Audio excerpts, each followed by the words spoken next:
Daily Dribble. And welcome back to the Daily Dribble podcast, guys. As always, I'm your host, Nick Samet. Here joining me today in our, the start of season 3 is Mr. Lee Hancock. What's going on, guys? Lee here. Mate, how do you feel being on video? It's weird. You can't stop looking at yourself. It is a bizarre feeling, isn't it? Also, a man joining us. A guy, That's the one. we kind of paraded a little bit into the video last week, Mr. Roy Hancock. We did, yeah. No, it went well last week, but we're back again, and I think going forward we're going to be going with the video content. So it's a strange feeling though. It's after our snap lockdown last week, we were forced to kind of, come up with an idea on the fly to get some sort of video live. Yes, But this week is the first week all three of us are on the couch. As I mentioned, episode 1 for season 3. Here we go. Bowl is back. We are absolutely buzzing for it. It's been a phenomenal week, and it's a big episode in store today, lads. Huge episode. Huge episode. What we've got, we're going to start with some odds and ends. We'll rattle through them. Then we're going to go ahead to, it's almost like a season recap, but we're going to do it. I've kind of stolen the idea from No Dunks, but it's only one game, and kind of give some overreactions, underreactions, and just kind of talk about the games that have transpired so far. Kind of the surprises that have happened so far, you can say, to an extent. Absolutely. So a different way of tackling all that. So we're certainly looking forward to getting into that. Before we do so, though, guys, a couple of quick housekeeping things. Again, as we said, this is our first episode, of season 3. We are entering more of the video format. So this will be live on YouTube. So be sure to subscribe to our channel if you haven't already. Our TikTok's going to increase as well. All the episodes will still be up on Apple Podcasts and Spotify, so you can still find them there. But yeah, video. If you're listening on Spotify and you're thinking, geez, what do these clowns look like? Go over to YouTube and have a gaze. Yeah, it'd be funny to see what our listeners who haven't seen us before think what we actually look like. It's quite bizarre once you put faces to the actual product, isn't it, right? We're going to have to get Lee's tats out soon, I reckon. Yeah, it's pretty clean cut. I get one out. Oh, here we go. Look at this. Deary Look me. at that. I reckon next week we bust out the boiler beater and give us the whole package. But How about Lee does the next episode topless? Oh, come on. Anyone who agrees, just let us know in the comments. we are entering season 3 video format with an absolute just whirlwind of news, aren't we? Look at this, showing Lee's tat. You don't get this in the audio version. So we're stoked to be here, guys. Can I just say, I'm that stoked to have Bowl back.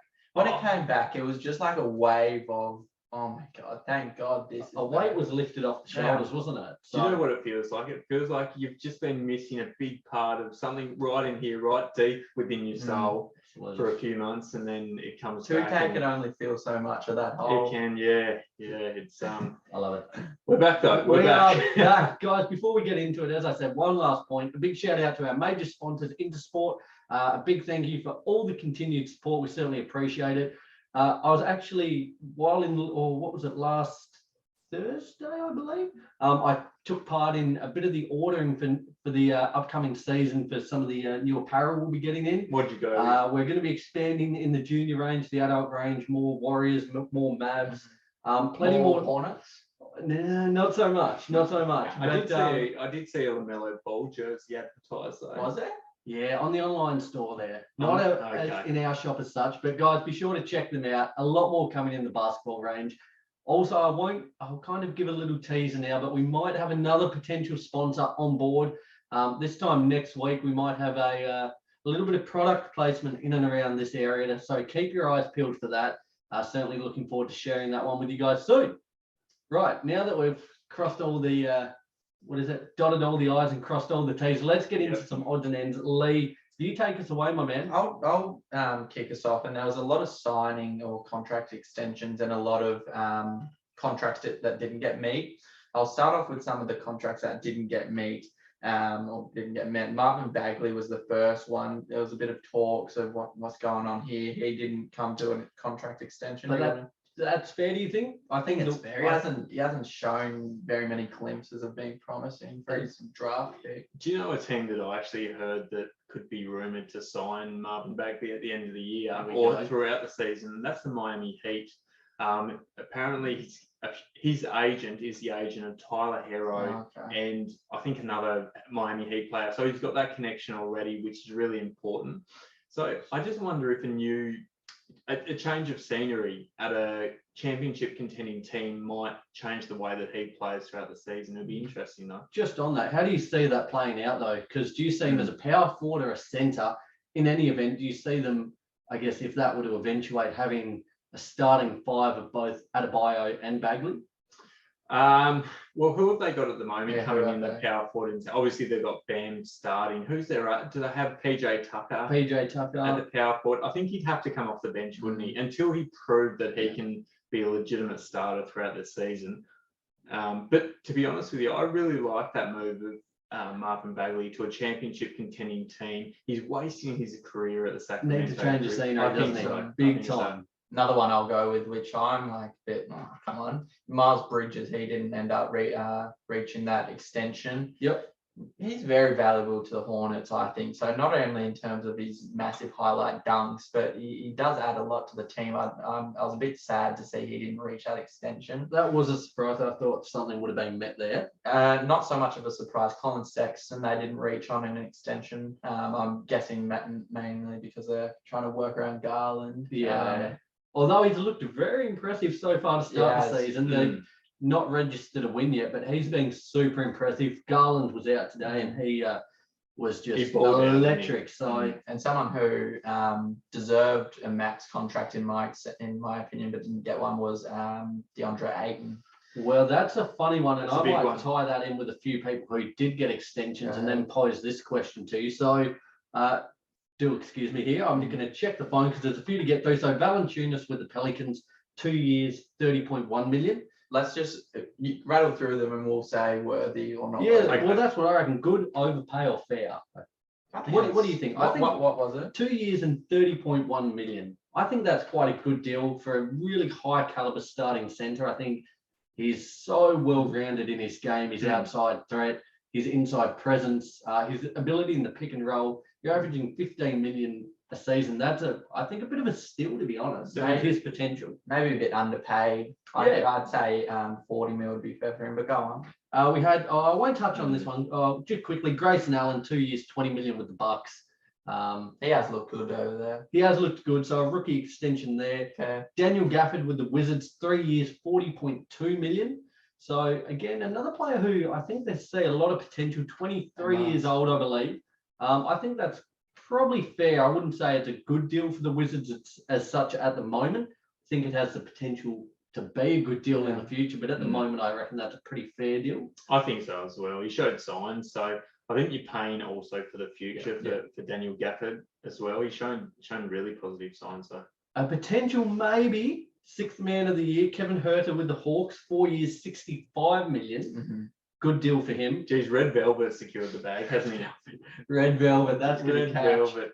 I like that. That's a good. I think that's his nickname. Is it? I think so. I yet to I don't hear know. it. Let us know. I may have just made that. I reckon take that as your own and run with it. I'm yet to hear it, so I like that. Now I'm going to mention these two, and then we'll tie in with the Suns point with Ayton. Landry Shamet, 4 years, 43 million with the Suns.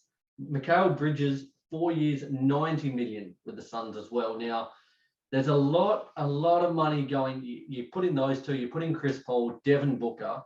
There's not a lot of money left over for Ayton, who is, I think, deserved it over the max, which is what he wants and what he deserves. So it's it's a fine line at the moment, isn't it, for the Suns? They're in the position to be real contenders and go for it now, but they also need to balance, I guess, their books a little bit in the next iteration with Booker, Bridges, Shamet, and Ayton. Like, how do they kind of play this? Do those last few, I guess, contract extensions, does that spell the end of DeAndre Ayton's career in Phoenix, going forward? Obviously, he'll play the end of this season out, but I don't think that's good news for him staying there. I don't think it is, and I think really this is the test year. If they, I guess, really cement themselves as genuine contenders. We mentioned the other week how last year in the postseason they had luck. The Lakers were unhealthy. The Nuggets were without Murray, et cetera, et cetera. Are they genuine threats? If so, then they'd be happy to kind of swallow that luxury tax bill. But if they're not, then I think, you're going to have to look at the books and something's got to give. And it's probably going to be Ayton, just seeing as he's the one who doesn't have that extension at the moment. Yeah. Because the way that I see it is that all of their key players are locked into extensions, which they can't get out of, and they won't want to get out of either, because they're all obviously vital in their quest for a championship. And DeAndre Ayton at the moment is the only one who isn't extended long term. So I think he's almost one of their most pivotal pieces. So and I think he took the team route last year. He could have so easily have stuffed the stat sheet more, could have got his own more, but he really took that selfless team approach, and therefore his stats weren't as inflated as they could have been, and probably therefore almost cost himself this extension. So certainly one to watch out for there. One of the more intriguing stories, I reckon, this year. Maybe their thought process is they're really happy with how well-rounded their team is and how they've got all those players on these contract extensions. If you're getting rid of Ayton, you're going to get something good back for him. So maybe it's like a guaranteed, as much as they love him. Not if his contract runs out and he goes for free. True. And look, the other thing, if they were to, I guess, trade DeAndre Ayton down the track, is that they wouldn't be trading for a draft pick, or they wouldn't be trading for a young player who isn't proven. The good thing about DeAndre Ayton is he is a player who can help them in their win now mode that they're in to win that championship. So when you look at his trajectory, I love that word, trajectory at the moment, he is just on a really steady upwards incline. He is doing massive things, and he's really starting to show why he was that number one pick. For sure. In other ones, I've got two more here. Jaren Jackson Jr. with the Grizzlies, 4 years, $105 million. And Mr. President with the Pacers, 2 years, $45 million for Malcolm Brogdon. So a couple of big deals there. I guess for Brogdon, $22.5 million. They're really kind of all in on this team at the minute. You look at Turner, Sabonis, LeVert, Warren, and Brogdon. I think they're really running with that as their nucleus. I'm really going to see. It's hard to read into what they are at the minute without Warren, without LeVert.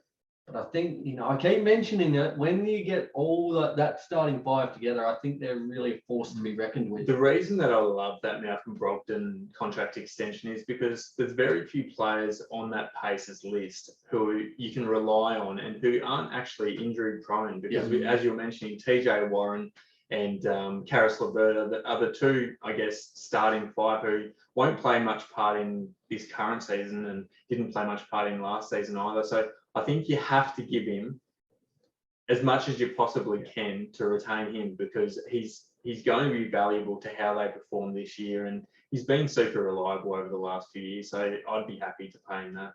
Agreed. In other news, the Rockets have waived fellow Aussie Dante Exum. It's bittersweet. Now, I say bittersweet just in the sense that, for the Rockets, I think it's bittersweet in the negative side, because I think this was probably his last crack in the NBA.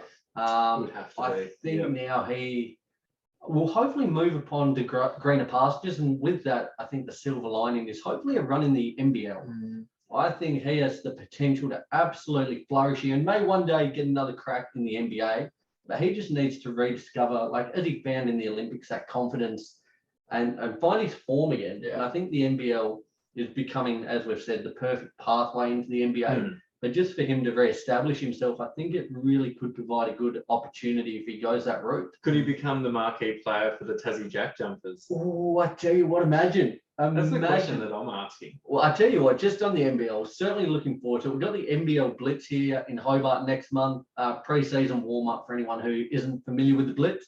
A lot of games down here in Hobart, and free admission for anyone down here in Hobart, free admission into these games. Certainly a good opportunity to have a look at some of the marquee players, some of the new names, the Jack Jumpers as well. We're not far away from the season tipping off, so anticipation is absolutely booming. And just quickly tying that in with our sponsors at Intersport, Jack Jumpers gear is now in store. So be sure to pop in and get your hands on some of that. What player are you I'm most excited for? I can't remember his last name. I'm going to call him must be good. Clint Eastwood. Clint Steindl. Absolutely. I'm really looking forward to seeing what he can do. Jack McVeigh, I reckon he'll bring a lot of energy and a lot of excitement. I was going to say McVeigh as well. I think just on that kind of two-way front has probably really brings a lot of grit and heart. Jared Bairstow as well. I really like this team just in the sense that they're there's not any really big ego players. Like, No. Not saying he has an ego, but there's no Bryce Cotton, there's no Dellavedova, there's no, Nathan Sobey, any really just leap out at you massive superstar names. But there's just a really well-rounded team. So, and the other thing, just quickly, sorry to butt in. No, but please. the other thing is that I feel like this Jack Jumpers team won't be overawed by more experienced competition. A lot of these guys have played for other NBL teams, so they know what culture guys, aren't they? A lot They from are, Perth yeah. as well.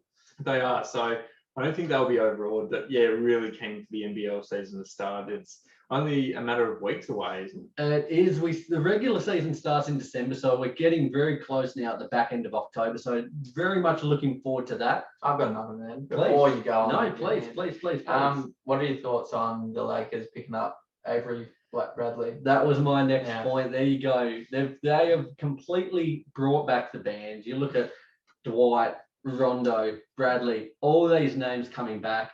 That being said, it's not looking great. At the time of recording, the Lakers are about to go 0-2 versus the Suns in an absolute walloping. So there's not alarm bells ringing yet, but it's certainly a less than ideal start. You're a bit flat though. Let's not lie. I am flat. Yeah. I'm very flat. I really thought they could have done a number against the Warriors. They went down 121 to 114. Steph Curry with his 8th career triple-double, 21, 10, 11, I believe it was. Something around that mark. But, even a massive game from LeBron James wasn't enough to cover up what was probably Russell Westbrook, one of his most dismal games. But going down, they're being pummeled by the Suns today. Safe to say, I'm not stoked about it. Well, the thing is, it's not like they've just versed, Pistons and OKC. Like, Exactly. it's two of the better teams in the NBA, so you can't be too down. 100%. While we're on the topic, I may as well just say, here we go. clap to my boys, 2-0. We got up over the Pacers, and today over who did we get up? No, you got up over the Pacers the Cavs today. Cavs today. So 2-0 and likewise from you, Ro. Look, we're not going to touch too much on the Boston. Might touch on so it shortly soon. I think they definitely deserve to be spoken about, but not in a good light because it's been an ordinary start to the season. But plenty of games to go though. Good segue into our next segment. It's kind of, I guess, the start of the season, not recap, but we're just going to pose a couple of questions, some overreactions, and just run with whatever we're thinking off the top of the head. We're looking forward to doing this with you fellas. Shout out to the blokes at No Dunks. To be honest, I put this in our group chat the other day. It's only one game, and I didn't even recall that it was a segment that No Dunks had. It just must have been in the subconscious mind. Right, yeah. Okay. But I listened to one of their episodes the other day, and it just triggered me. So shout out to them, not trying to take credit for their idea, but I love the idea. Yeah. So it's one game, so I'll pose a question. We've each got a couple to pose. two I have. And we'll just run with it. So I'll pose the first one. It's only one game, but the Miami Heat might be the number 2 team in the East behind the Bucks, whilst Kyrie is out. How do we feel about this? Well, they've had a massive win. Was it yesterday they got over the Bucks by enormous margin? Walloped them. And they looked so well oiled. They looked like everyone was on the same page. The other thing with the Miami Heat this year, and I kind of wish I could change my 6th man of the year because I reckon Tyler Hero is. That could have almost been another one for this. He's topic. back. It's only one game at Tyler. Let me just say, I'll add mine in because that is mine. Should I just add it in? Yeah, mine was. It's only one game, but will Tyler Hero 1 bounce back this year and 2 turn some heads, even being the top to 6th man. That's how you come back to form, isn't it? Yeah. It was just an explosive performance, not only from the Heat, but him specifically. And I guess tying this in with mine, now, what I worry about for, I guess, the Nets is the fact that they don't have, I guess, a Giannis stopper. They don't have, like we saw Patty Mills go off in that first game. I think he was 7 of 7 from 3 against the Bucks. But they've got some older bodies. They've got, I just think they're more offensive minded. They've got a few defensive players who are capable. Claxton's developing on that end. Blake's But like you look at the Heat, and they are so well versed on both ends of the floor. Adebayo, Butler, they are just locked down dogs of players. Yeah. Kyle Lowry coming into the fold now, and then you're able to bring someone like Hero off the bench. How do you feel about this? Do you think it's only one game, but do you think the Heat with it? And I'm putting the disclaimer on it whilst Kyrie is out, but do you think they could be the number 2 team in the East? I think so, but I've always thought like with a new team coming together, Kyle Lowry, some new pieces, they got PJ Tucker. I always think it's pretty hard for them to gel together straight away. And I think they had a great game against the Bucks, but they just look really, really, really good. And I don't even know if it's a matter of just Kyrie being out. Even with Kyrie in, I think they could be a better team. Yeah, I think they could be that number 2 in the East. Has every member of their starting 5 made a finals appearance within the last few years? I think they probably have. Yeah, they're not. Yeah, they would have. Kyle Lowry, Jimmy Butler. Who's their SG at the moment? Is it Dunk Robinson? Yeah. PJ Tucker, Bam Adebayo. I don't think you realise just how important championship experience is to a team's 100%. Aspirations of actually making it far in the playoffs. So I actually really like it, even though it's only after one game. They've showed plenty. And on the other side of things, the Brooklyn Nets haven't been disappointing, but they got belted by the Bucks. They only just in the last minute, they were down for the whole game. They overtook Philly today in the last 50 seconds or so. So they're 1-1. If they hadn't lost to Philly, even though they're both 2 very difficult games, I would have been a bit concerned. But they rallied back in that one. So I think it's a fair argument to say that the Miami Heat could be certainly top 2 at the end of the year. I'm excited. I'm really excited to see what this team can do in the playoffs.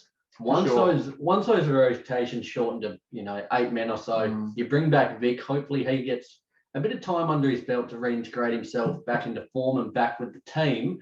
You've got that starting 5. You've got Hero, Oladipo, and maybe Strus or someone else to fill that 8-man lineup. They are one of the most, I think, well-rounded teams on both ends of the floor. Any night. I'm expecting this year, I think what's going to change is I think we'll see Jimmy Butler put up more points. Instead of trying to facilitate and do it all, Kyle Lowry can fill that void a little bit more in the playmaking end of things. I mean, Jimmy Butler can just pretty much be like a on the Bulls, Zach LaVine. Like a Zach LaVine. Doesn't have to facilitate. He just primarily scores. And leads. Absolutely. I think we should touch a bit more on leads as well. Tyler Hero. I think put up 27 in that first game against the Bucks, and what stood out to me was that massive, buzzer beater over the logo. It's sort of like, to me, it's like he's taken all the disrespect from last year that he copped. He's taken it personally, and he's bounced back so far this season. And we saw what he could do in his first season. We saw that he could be. Many were talking about Tyler Hero as the next big thing, weren't we? I remember it just a few seasons ago, and then last season, obviously disappointing down on what we expected from him. But this season, he just seems to have bounced back. He's in a role which suits him perfectly. That sort of spark plug off the bench. I think he's in for a huge season. In that first game, he proved what he can actually do. And he said he's comfortable off the bench. Some people don't like it. He says he likes it off the bench. And what did I say? He put up 27 off the bench. I love that. Players and people, I guess any sporting sense or just life in general, people who are doubted, people who have, I guess, flack put onto them, and who just come out and just say, give them the middle finger and just come out and just show them what they're made of. And Hero's a perfect example of that. And I think this 6-man role could really be his coming on. He has the potential to be like a supercharged Lou Williams, supercharged Jordan Clarkson. As good as Clarkson is, Hero has the potential to be like next level, I think, with his trajectory at the moment. So I'm really excited to see what he can do. And this Heat team in general. My one is, it's been a few games, but it's only been a few games, but I think we may have overlooked someone in the Rookie of the Year campaign. Give it to us. I don't know if it's who you're thinking actually. I think it is because I've got if you got the same one as me, I'm gonna be livid. I've gone with Chris Duarte from the Yes. Indiana Pacers. 100%. I think it's just Chris Duarte. Duarte, yeah. Duarte. Call him what you want. I've given him a bit of a Oh, he French was my flavour. one.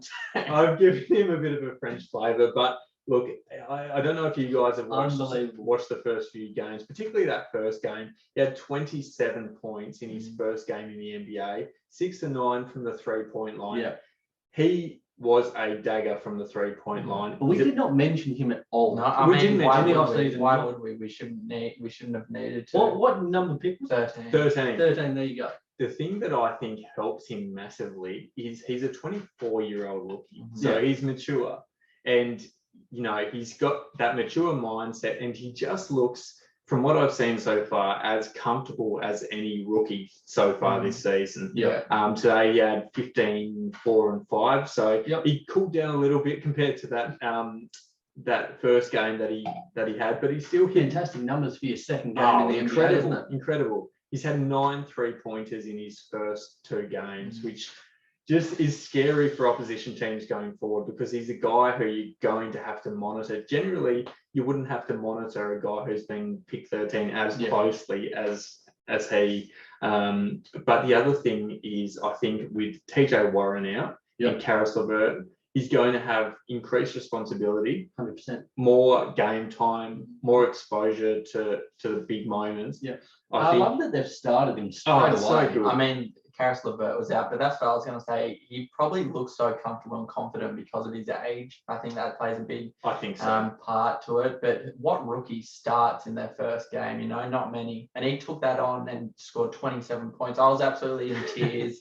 And when he was dropping 3 points on my Hornets. You guys were down by 23 points in near the start of the third quarter. Yeah. And you guys, that was a phenomenal run to come back. But I thought for all money, I was like, the Pacers are money here. They've lost their first 2 games, both by a point, which is brutal for any Pacers fans out there. Yeah. I'm not sure how many listeners we have that are Pacers fans, but regardless, brutal stuff there. But that was phenomenal. And just back on your point, Ro, I tell you what, and it comes back to the point as well, doesn't it, with rookies? Like we look at Davion Mitchell, who's a little bit older.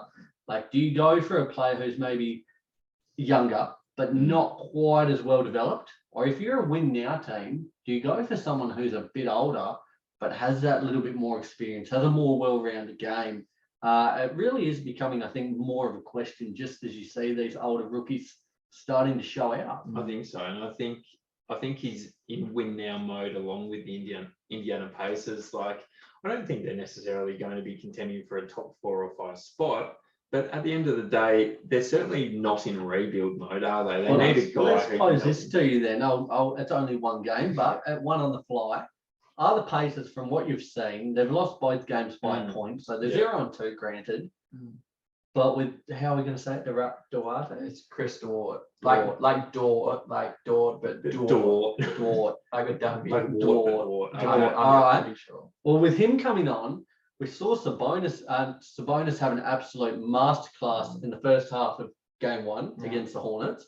Today, Miles Turner in their no, it didn't go to overtime, did it? It did. It did go to overtime against the Wizards. Yes, my apologies. Maybe. Lost by a point there, but Turner had 40 and 10. 40 and 10. And 3 blocks. 3 blocks as well. There you go. He's got him in his fantasy team. You know all the stats.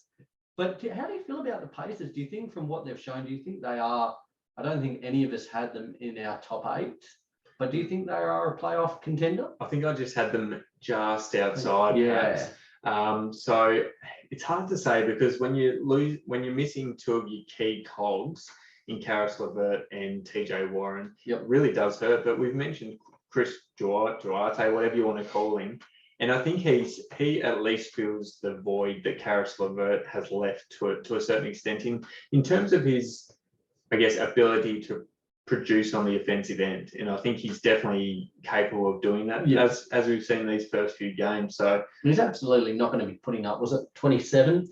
27 every night. But if he can put up average 15 points a game, that's huge. And that really takes a bit of the load off Turner, Sabonis, Brogdon, and just keeps that offense moving and afloat and gives, I guess, opposition defenses another player to worry about and concentrate their efforts on. So, he might just be able to keep them afloat long enough for these players, Warren and Levert, to come back for them to make a push. Here's a quick one for you. I don't want to go on for this too long, but do you reckon if the Indiana Pacers got inside maybe the top 5, 6, 7, 8 spot, do you reckon Domantas Sabonis would be a legitimate MVP candidate? I think he'd have to be, wouldn't he? He's MVP. I mean, if they're making it to 5 or 4, he'd have to be. He's severely underrated. If you don't think so. Yeah. So just, I guess, what would you say is averaging? What, like 26, 9 rebounds, 6 assists or something? 29, 9 and 6, roughly. Probably at the end of the season. Yeah, if he's averaging that, would you say roughly? He would be sort of like a 25, 10 and 5 player. If the Indiana Pacers finish inside, I'd say the top 6, I reckon he'd have to be in contention. And he's had a really good start to the season so far as well. That's a hot take. Yeah, that's a hot one. I'm going to say no. Whereas I don't just think because it's I don't too hot. just because I don't think he has any narrative. He doesn't have any, like, they're a smaller market team. There's no buzz around him. If he were to do that this year and they finish in then, and next season they've got all those stars back, they finish maybe 3rd. Yep. He has similar numbers. Maybe then he gains a little bit of talk, but I don't think this season he will gain that buzz. Do you reckon he's sort of in the same narrative though as maybe Nikola Jokic? Or I guess with Nikola Jokic, the Denver Nuggets finished. I think they may have finished even 3rd last season. So it does depend. Numbers were a bit higher. Little bit higher, and it does depend where your team ends up at the end of the season. So, I mean, if the Pacers finish 3rd in the East, it'll be a different story. But maybe 6 is pushing it a little bit. We mentioned, I guess, a couple of weeks ago would be now for our East and Western Conference predictions. If we went 1 to 15 correct, we'd have a carton on it. I will buy you a carton if Sabonis wins MVP. I'll take it gladly, mate. That's a very hot take. I love it. I'll move ahead to my next one here. It's only one game, but the Wolves are going to make the playoffs. They beat Houston 124 to 106. So granted, it's Houston, but I was really impressed with the way they played, especially Anthony Edwards and Cat. I didn't quite get what I wanted. D'Lo started in the starting unit, but they had Beasley coming off the bench in that kind of 6th man spark plug role, which wasn't bad at all, to be honest. So I don't know. I'm kind of following the hype train. I quite like this team and think that if it all clicks, and it really is so reliant on that big 3, they've got the potential to be a playoff team. I'm not saying they're going to make a deep run or anything of the kind, but I think they've got a bit about them, a bit to like. I think in the award predictions, in the Western Conference standings rather, you had them just outside the playoffs, didn't you? So you definitely had them rising, and so far they certainly haven't shown anything to sort of show that they won't be at least contending for a playing spot, and even a playoff spot. You never know. Well, that's it. Granted, like when I say they'll be in the playoffs, doesn't necessarily mean they have to finish in that top 8. They could be, a 9th seed and knock off someone in the play-in. So, I don't know, Lee, how do you feel? I had them 9 in my prediction, so just outside, but it wouldn't surprise me whatsoever if they did make it in. Yep. Anthony Edwards he's making that leap to be almost that equal number 1 with Cat. Cat's been playing outstandingly as well. And D'Lo, like you said, we didn't see him come off the bench, but I think he put up 22, which is a little spark that you need, whether it's off the bench or from the starters. Great. I really like the look of them so far. I'll digress, slightly divert, but if you're in the front office for the Timberwolves, you've now got Edwards and Cat. You had to pick one to build. You've got to send one off and build around one. Yeah. Who are you going for? Who is your guy? Cat.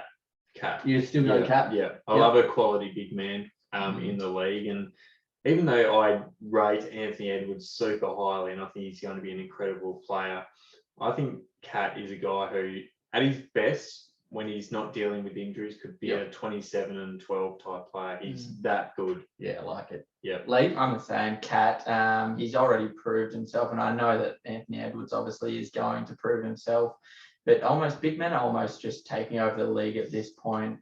He's kind of in the same light as Sabonis, whereas if the Timberwolves could make it to 4 or 5 somehow miraculously, he'd probably be in MVP talks as well.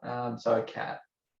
I'm going to say Cat as well, just purely for the fact there's becoming more and more of them who can shoot, the big men, but it is now becoming such a luxury. Like It is. a team who, like we've seen Embiid, Jokic, they were the top 1 and 2 for MVP voting. If you've got a big man who can just crush and dominate inside the paint, yet stretch the floor and shoot from 3, they're worth a dime a dozen. And Cat does have the potential to be in that same tier as those two.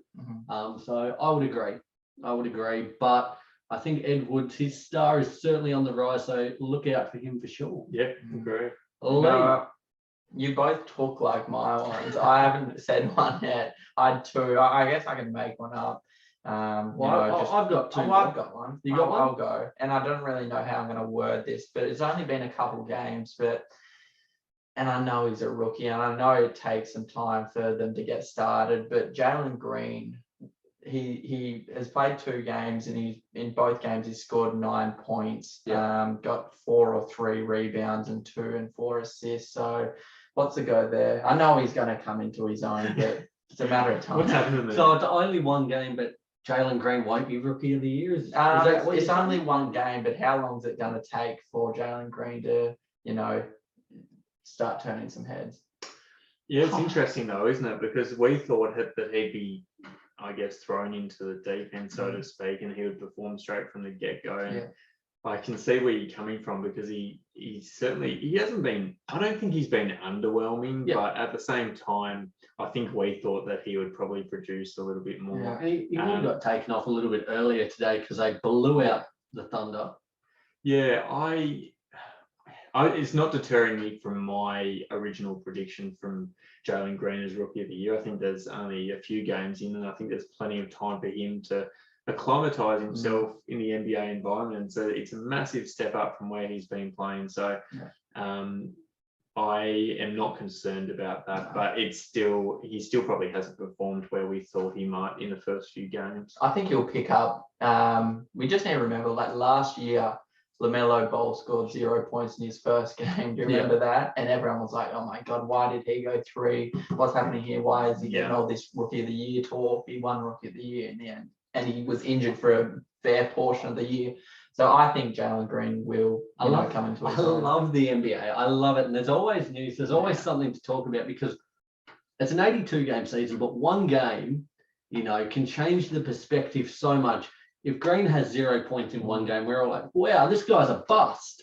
He comes out next game and drops 30 points. We're like, Rookie of the Year. This guy's, put the farm on him. This guy's going to be an all-time talent. And it's just so funny with NBA pundits and fans alike that's the mentality. 1 game is so impactful. It's crazy how much recency bias plays a part in like NBA podcasts, even our podcast. Like imagine not us. Imagine couldn't be us. What if, and it's possible that it might happen, Tyler Hero plays like 2 pretty god-awful games. We'll be talking dog pull on him again. 100%. But it's the same thing with Chris Duarte as well.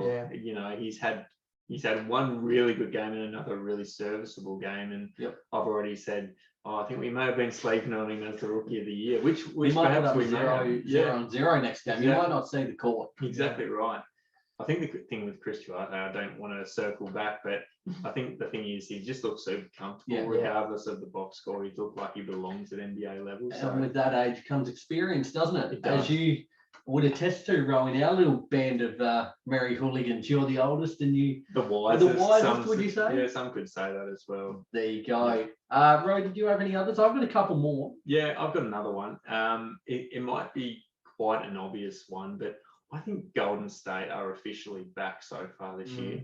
I think after a few sort of down years, which have been riddled by injuries, but specifically to Klay Thompson, but also Steph Curry has been out 100%.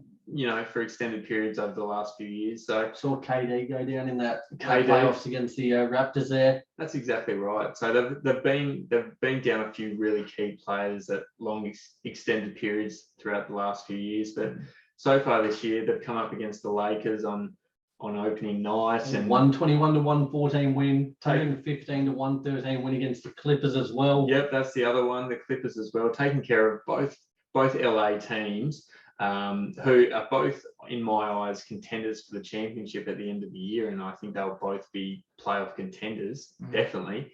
But they've been incredible, and it just goes to show that I think your prediction last week, Nick, of Steph Curry being Hold the fine. Yeah, go for it. Hold the fine, because mine I'll tie it in just quickly. Okay. It's only one game, well, two games, but Steph Curry is, I think, firming in as the MVP favourite. There's only 2 games. He had 21, 10, 11, triple-double, eighth career triple-double in the first game. 45.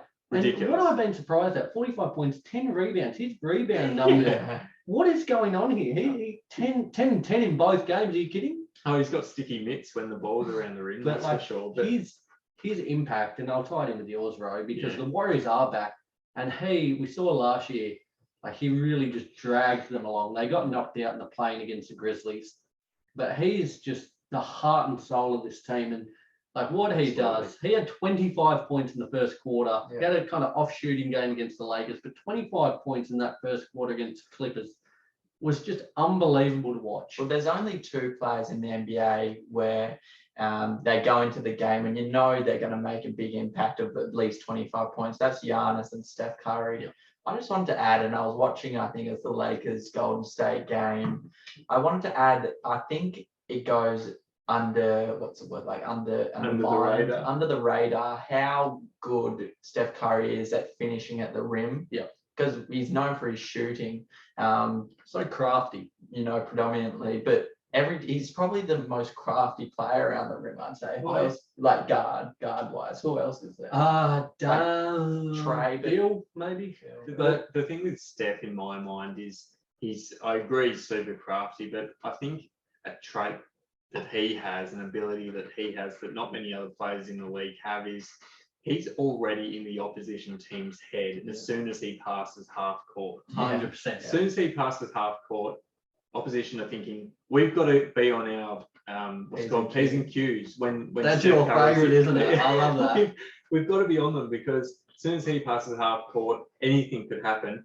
And he always attracts at least 2 opposition players. Did you see the clip with PG where they were going back and forth, and PG said, right, next one, pull up from the logo, and he did. Yeah. And money. Like, it's just phenomenal. This guy is just lights out. And I really think, like, I haven't checked the bookmakers yet, but I would say he is probably, after 2 games, firming up as the favourite. He would have to be. Just, I don't want to add another one on top of that. But Please. It's only been 1 game. It's only been 2 games, but I almost want to change my MVP prediction, to be honest with you. I said KD last week, and he's been pretty impressive over the last few games. Double himself.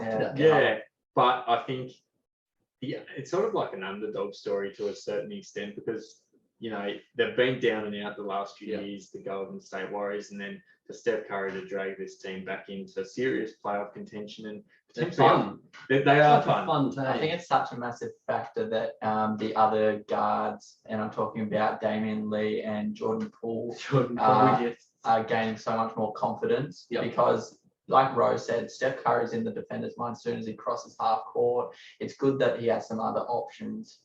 You wait till Clay comes back. It's gonna be. If Curry keeps doing what he's doing, playing at an MVP level, Jordan Poole playing at a most improved level, like he's looking great. If Wiseman can come back and kind of show himself to be, the pick that they got him at, you add Clay into this team, and come playoffs, once he's reintegrated back into the team, he's fit, he's healthy, the stroke's on, they are going to be deadly and right back in finals contention. Can I just mention someone very quickly for the Golden State Warriors who hasn't been given the credit that he deserves so far in this season? It's only been a few games, but Bleacher has been very impressive for them so far, and he will never get the attention because it will always go to Steph, and it'll always go to Clay and Draymond and Andrew Wiggins. But Bleacher has been very impressive so far this season, and I think he's been a very valuable. And getting Iggy back as well. You say all that, and when Clay comes back, when all this, but then what about like Moses Moody and Kuminga? Like they've had like not much game time, and it will obviously pick up. But I think they're going to make a, even more of an impact. You know what I'd love to see, and I think it might happen just with the way the Bucks. Often you see Giannis play 30 minutes, and that's because they just absolutely bulldoze teams in that first half, first 3 quarters. They're up by 30 points, and they can bring on all the second unit. Yeah.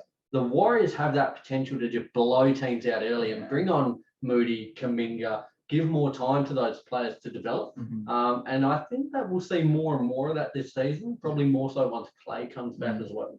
And I think that will be good just for the health and longevity of those older bodies, Green, Iggy, Steph, Clay, just being able to blow out teams early, bring on the young bunch to just kind of carry it home, and then come playoffs. She's all systems go. It's going to be fun. They're a fun team, so I'm looking forward to seeing what they can do. Got a few more then, Nick? I've got 2 more. One from me is it's only been 1 game, 2 games now. We should have changed the segment name. It's confusing, but yeah, it hasn't been long, but yeah, it hasn't been long. That's probably more aptly put. But OKC are going to win 10 or less games this year. That is like today, Houston, we thought they were just absolutely god awful. But they got blown out. What was it, by 21 versus the Jazz? And I think it was 30 odd versus the Rockets today. Was it, Lee? Can you just quickly check that? Versus the Rockets. Versus the Rockets, that was today. It was down. They were 91 to 124. So they lost by 33 points versus the Rockets, who we're anticipating will be down the bottom of the conference. And I expect similar to what they did last year. Once they kind of bottom out, there's no chance whatsoever. Expect Shea to be shut down. Expect some of those other players to be shut down. Yep. So I think if they make 10 games, as funny as it sounds, if they get 10 or more games, I think that'll be a positive. And I think it was today's game, wasn't it, against the Rockets, that really displayed that they're going to be in a lot of trouble this year, which is what we expected. But at the end of the day, we could have rotated the Rockets and the Thunder at that last position at the Western Conference. But I think I had OKC above them, maybe. I think I did as well, which is I'm looking at it at the moment and thinking that was a mistake. It was a mistake. Because the Rockets have a few players who look like they could perform quite well this year. Yeah. Christian Wood, Kevin Porter Jr. Bowled out today, Christian Wood. Christian Wood, he was good. Whereas OKC, Wood is very good. But you look at OKC on the other side of things, and they're in a bit of trouble. But that's okay though, isn't it? Like I to be honest, I don't care what they do this season, they could win 0 games, and I wouldn't probably bash on them too much. But they make 10 games to be huge. Just quickly, sorry. What are your thoughts on Joshy Giddey over the first few games? Looks comfortable. Like he's not going to blow up the stat sheet this year, and I don't think anyone on OKC is. Maybe Shea might put up some points, but I think he's looked solid and he's looked comfortable. He's not afraid to take the 3. Playmaking's been fantastic, and we saw that through pre-season. So, I think he's pretty on par with how I thought he would go so far. I think he looks similar to Chris Duarte in the fact that he looks comfortable at that level. And that's playing against men, isn't it? In the NBL, it shows players who have come from playing in college against those college-age people, as to opposed to playing against men. Like, it does show. To be honest, though, he's probably in the best position you could be for a rookie, where you've been handed a lot of responsibility, but you don't have to do much with it. Yeah, absolutely. I just wanted to say I had something to go on because I forgot it. Okay, well, I tied in with one more that I had. No, I remember. You're killing me. So OKC obviously have a lot of assets, draft picks, namely.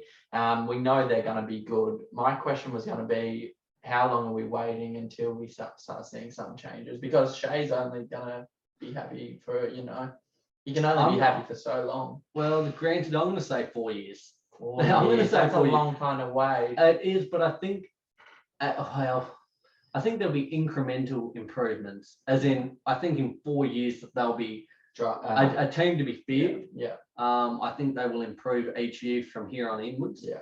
Like next year we'll see Giddey improve. We'll see Maladon improve. Shea will also improve. He's still young himself. A couple of more draft assets, but in 4 years' time, I think they will be a team that will be in and around, not title contention. That might be 5 or 6 years away, but around the playoffs and being actually a team that other teams need to worry about. Yeah. And I think we said it the other week, didn't we? That I reckon management have got into Shay's ear and said, look, it's not going to be a quick process. It's probably going to be a long, dark road ahead of us. But if you want to stick around with us, we're willing to pay you and we're willing to let you be the leading guy. And we spoke about that, didn't we? Like, I don't think there's anywhere else really that he's going to be that clear, unequivocal number one. He's going to get whatever he wants when he wants. And he got the absolute bag in the off-season, deservedly so. Yeah, for sure. But OKC for him as well as Giddy is the perfect place. Yeah, I think so.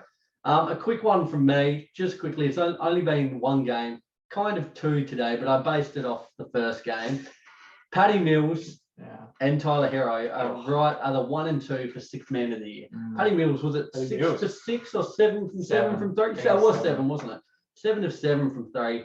He really, in that second quarter, gave them a little bit of a sniff against the Bucks because they were getting absolutely hammered. They brought it back to within, I think, 7 points before the Bucks put the foot in the pedal to the metal. Yet Paddy Mills was money. And if they're going to give him free license to come off the bench and shoot at will, he's going to put up, pretty tidy box scores. So I don't know. None of us, did any of us say him? No, he wasn't even on really the radar, was he? Well, that's my last one. Paddy Mills, sixth man of the year is a genuine probability. I reckon you're on there with that one because he's a guy who we've seen over the course of his career can score extremely quickly. So he actually does not need the minutes to put points on the board. And even more so, he's going to be getting, more minutes with Kyrie Irving out for potentially the entire season. We just don't know when Kyrie Irving's coming back, do we? But I think he's certainly up there in that first game. I think they were saying that he looked like the Paddy Mills Australian representative at the Olympics. So the lights out.